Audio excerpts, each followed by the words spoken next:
So folks, today we have a little bit update of Sony's Spider-Verse and some recent developments that could impact the future of Spider-Man in the MCU. As you know, Sony is continuing to expand their live-action Spider-Verse even though they don't have a Spider-Man of their own at the moment. Despite the mixed reception of the movies like Morbius and Madame Web, they are pushing forward with the actually Venom 3, which we had a trailer a month ago, and the Kraven, which we just got a trailer of like a week ago. So even though they're trying to give it as much as spin-off they can in their universe, since they don't have the Spider-Man, they can't really fill the gap for those stories to kind of provide something good for people who's fan of Spider-Man. We got Daniel's RPK's big update, which is getting kind of interesting here. Basically, industry insider Danny RPK has revealed that Sony is putting up the red flags for Marvel Studio. According to RPK, whenever Sony uses a villain in their films like Rhino or I don't know, like Kraven or Venom or the rest of the Spider-Man villains, whenever Sony uses them, they are effectively blocking Marvel from using that same villain in their Spider-Man movies. This move seems a little bit make the Marvel go a little bit more cautious about the way they are going with Spider-Man. Like they don't really can't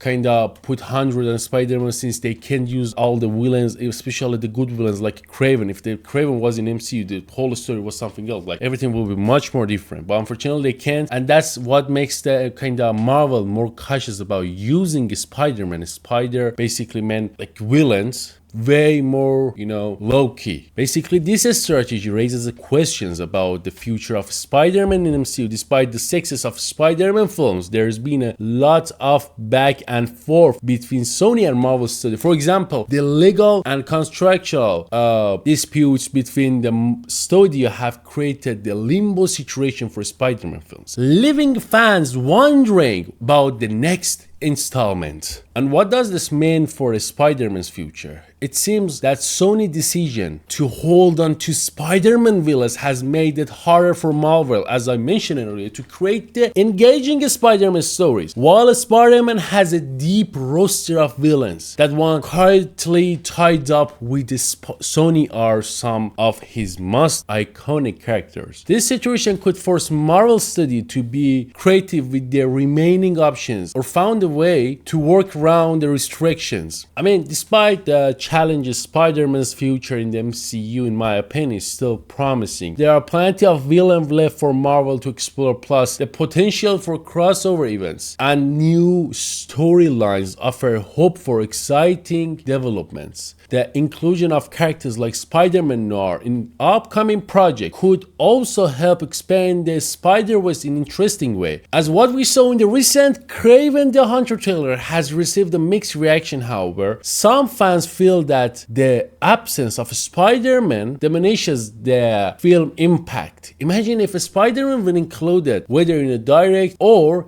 indirect way in this film, might have felt more integrated into the broader Marvel universe. The lack of Spider-Man seems to be missed opportunity to enhance this storyline. Looking ahead, it's clear that Sony and Marvel need to find a way to collaborate more effectively. The ongoing legal and contractual issues are stifling potential and creating frustration for fans who want to see their favorite character interact in meaningful ways. I don't know really, if Sony wants to keep doing it, they can't fill the gap in the movies without Spider-Man. They really can't go with the ongoing stories like that. But all the way down, we got other hand like Marvel, who's trying to go the way that Sony wants. Imagine if Sony will let Spider-Man and all the villains would be used in MCU. It would be amazing.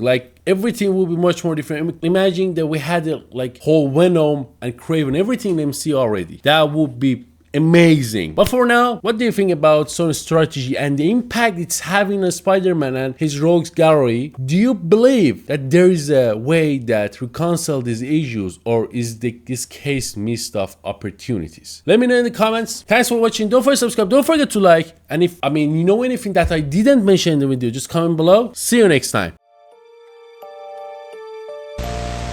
What is that? 1300 AD, they called this man the hero from the sky. He was prophesied to have destroyed the evil.